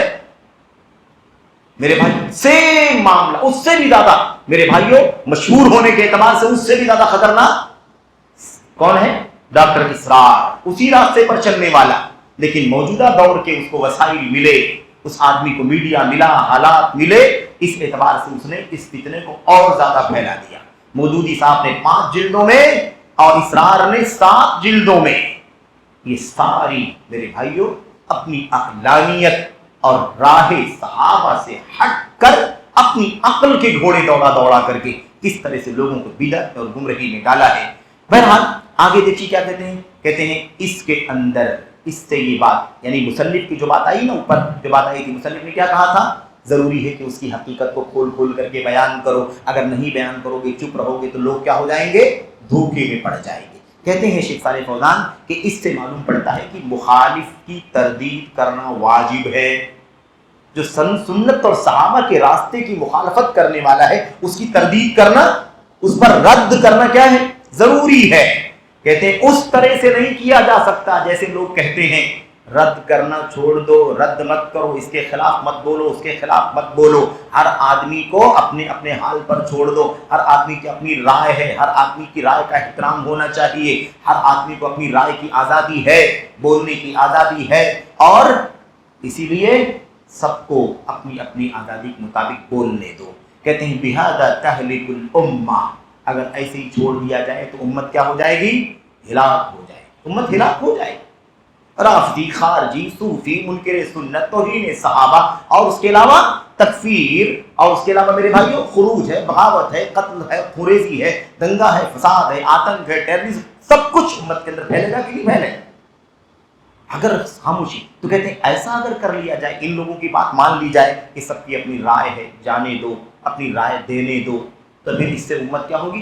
ہلاک ہو جائے گی۔ آگے دیکھیے السلف ما سکتوا عن امثال هؤلاء، سلف اس قسم کے لوگوں سے کبھی خاموش نہیں رہتے تھے، سلف ایسے لوگوں سے کبھی خاموش نہیں رہتے تھے، نہیں رہے، سلف کبھی خاموش نہیں رہے، بل فضحوهم وردوا علیہم، بلکہ انہیں بے نقاب کیا، ان کا پردہ فاش کیا اور ان پر رد کیا، لعلمهم بخطرهم علی الامہ، اس لیے کہ وہ جانتے تھے کہ ایسے لوگوں کا معاملہ امت کے لیے بڑا خطرناک ہے، اگر رد نہیں کیا جائے گا تو کیا ہوگا؟ خطرناک ہو جائے گا، امت گمراہ ہو جائے گی۔ کہتے ہیں نحن لا يسعنا ان نسكت عن شرهم، کہتے ہیں اس لیے ہمارے لیے گنجائش نہیں ہے کہ ایسے لوگوں کے شر سے ہم خاموشی اختیار کریں، بلکہ ضروری ہے کہ اللہ تبارک و تعالیٰ نے جو کچھ اتارا ہے ہم اسے کھول کر کے بیان کریں، اگر نہیں بیان کریں گے تو حق چھپانے والوں میں سے ہو جائیں گے۔ شیخ صالح فوزان کہتے ہیں ایک ہی مسئلہ نہیں ہے کہ ان گمراہوں کی باتیں، گمراہوں کو بے نقاب نہیں کریں گے تو لوگ دھوکے میں پڑ جائیں گے، یہ تو ہے ہی ایک مسئلہ۔ کہتے ہیں ایک دوسرا مسئلہ بھی ہے، وہ مسئلہ کیا ہے؟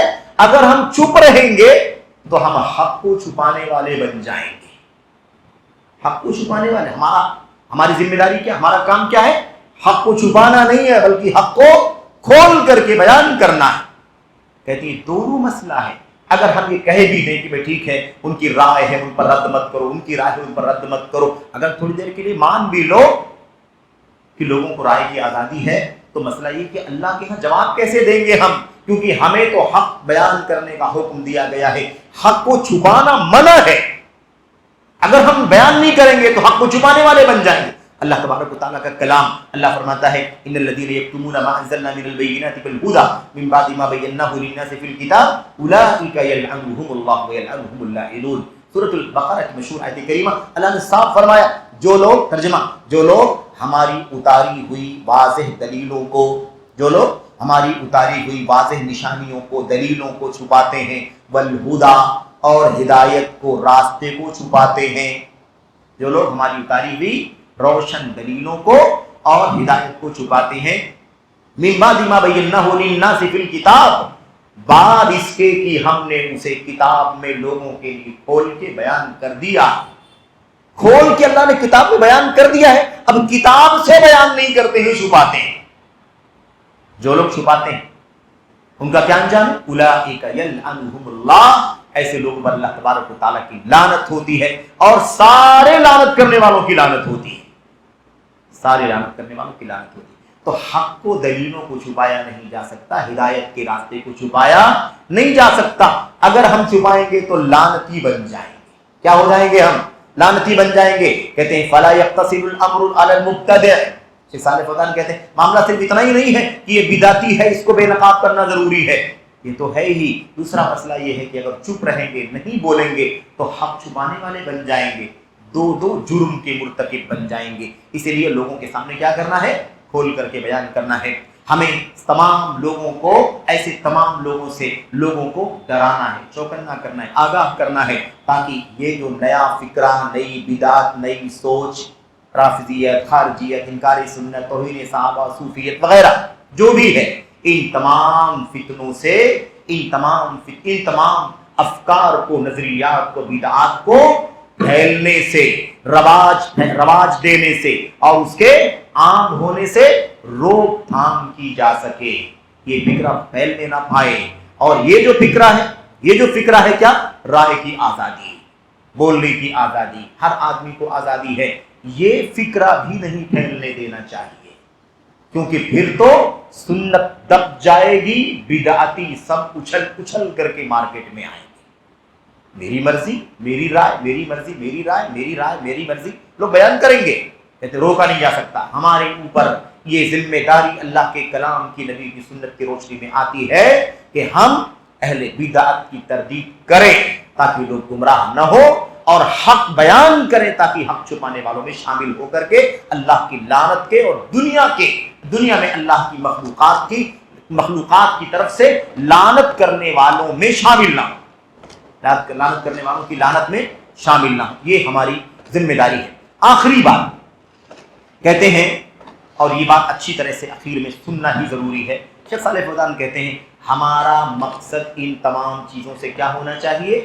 ہمارا مقصد ہے حق پہنچنا, حق جاننا, حق پہچاننا, حق کی پہچان کرانا, جو لوگ حق سے دور ہیں ان کو حق کی طرف لانا, جو لوگ باطل پر ہیں ان کو باطل سے ہٹا کر حق کی راہ دکھانا. کہتے ہیں ہمارا مقصد حق ہے. ما قصدنا نجرح الناس او نتکلم فی الناس, ہمارا مقصد لوگوں پر جرح کرنا نہیں ہے. ہمارا مقصد لوگوں کے بارے میں کلام کرنا, یعنی کیا مطلب؟ ان پر اعتراض کرنا. صرف اعتراض کرنا مقصد یا ان پر نقد و چرح کرنا مقصد نہیں ہے. مقصد ہے حق کو واضح کرنا. حق واضح کرنا مقصد ہے تاکہ یہ بھی حق پر آ جائیں اور ان کی وجہ سے جو لوگ گمراہ ہو رہے ہیں وہ بھی گمراہ نہ ہو, حق پر رہیں. کہتے ہیں القصد ہوا بیان الحق, مقصد بیان حق ہے, حق بیان کرنا ہے. وَهَذِهِ أَمَانَةٌ حَمَّلَهَا اللَّهُ الْعُلَمَاء, اور اس امانت کی ذمہ داری اللہ نے علماء کے کندھوں پر رکھی ہے. یہ بھی مسئلہ اچھی طرح جان لینا چاہیے. آج ایسے لوگ بھی ان باتوں پر گفتگو کر رہے ہیں جو خود اس میں مبتلا ہیں. اس میں ایسے لوگ بھی گفتگو کر رہے ہیں ایسے مسائل میں جو خود انہی میں کیا ہیں, ایسے ہی مسائل میں مبتلا ہیں, وہ بھی گفتگو کر رہے ہیں. اب ایک منہج سے دور ہے وہ بھی منہج سلف پر بات کرتا ہے. ایک آدمی خود علم سے دور ہے نا, متعالم ہے, برادر ہے, سسٹر ہے, وہ بھی علماء کرام کی فہرست میں کھڑے ہو کر کے ظاہر کرتے ہوئے برادر کے خلاف ہے نا, متعلمین کے خلاف بات ہے کہ نہیں. ایک آدمی خارجیت کے راستے پر رہ رہا ہے اور سنت کی بات کرتا ہے, خارجیت کے خلاف بات کرتا ہے. یہ بھی دھوکہ ہے, یہ بھی دھوکہ ہے. اس لیے ان کو بھی اچھی طرح سے اپنے علماء کی نگرانی میں جاننا پہچاننا ضروری ہے. کہتے اس امانت کو اللہ نے کس کی کندھے پر ڈالا ہے؟ علماء کی کندھے پر ڈالا ہے. فلا يجوز السکوت علی امثال هؤلاء, ایسے لوگوں کے, اس قسم کے لوگوں سے خاموشی اختیار کرنا جائز نہیں ہے. اس کے بعد اخیر میں جو میں آپ سے کہہ رہا تھا کہ اعتراض کرنے والوں پر, نقد کرنے والوں پر, رد کرنے والوں پر لوگ رد کر رہے ہیں. لوگوں کو پسند نہیں آتا کہ رد کیا جائے. اس بات کو شیخ صالح فوزان نے بھی ذکر کیا. کہتے ہیں لیکن مع الاسف لو یأتی عالم یرد علی امثال هؤلاء قالوا هذا متسرع. کہتے ہیں لیکن افسوس کے ساتھ کہنا پڑتا ہے کہ اگر آج کوئی عالم اس قسم کے بدعتیوں پر, منحرفین پر رد کرتا ہے تو لوگ کہتے ہیں هذا متسرع, یہ تو بہت جلدی سے حکم لگانے لگا, جلد بازی آپ کر رہے ہیں, ایسا نہیں ہونا چاہیے, ابھی رک جاؤ, کیوں آپ نے جلدی سے حکم لگا دیا, یہ آدمی ایسا ہے. نہیں, جلد بازی کرنے والا کہتے ہیں اس کو, یعنی جلد بازی نہ کریں تو کیا اس کی بدعت پھیلنے دیں. 1 سال کے بعد رد کریں گے, 2 سال کے بعد رد کریں گے, جب اس کی گمراہی پھیل جائے گی تب لوگوں کو بتائیں گے حقیقت کیا ہے. میرے بھائیوں, ہم نے بار بار سنا ہے کہ رات میں کوئی فتنہ جنم لیتا تھا, صبح ہوتے ہی ہے نا, اہل حدیثوں کے امام علامہ ثناء اللہ مرسلی رحمۃ اللہ علیہ صبح اس باطل کا, اس فتنے کا جواب لے کر کے حاضر رہا کرتے تھے. یہ طریقہ ہمارے اصل, دیر نہیں ہونی چاہیے, فوراً رد ہونا چاہیے.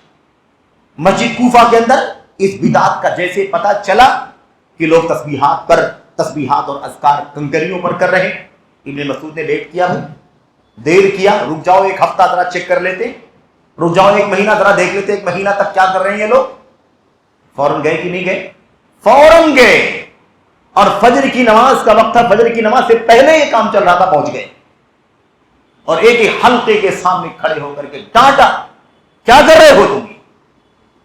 تو روکنا ہے، رک جانا ہے. کیا لوگ کہتے ہیں جلدی کر رہے ہیں، متشدد کہتے ہیں لوگ. کیا کہتے ہیں؟ متشدد، جلد بازی کرتے ہیں، بہت حکم لگاتے ہیں، ان کے خلاف بولتے ہیں. ان کا کام کیا ہے؟ رد کرنا، نقد کرنا، یہ کرنا. وہ اس طرح کے تانے دیتے ہیں، کہتے ہیں الی غیر ذلک من الوساوس، اس طرح کے اور دیگر وسوسے لوگ پیش کرتے ہیں.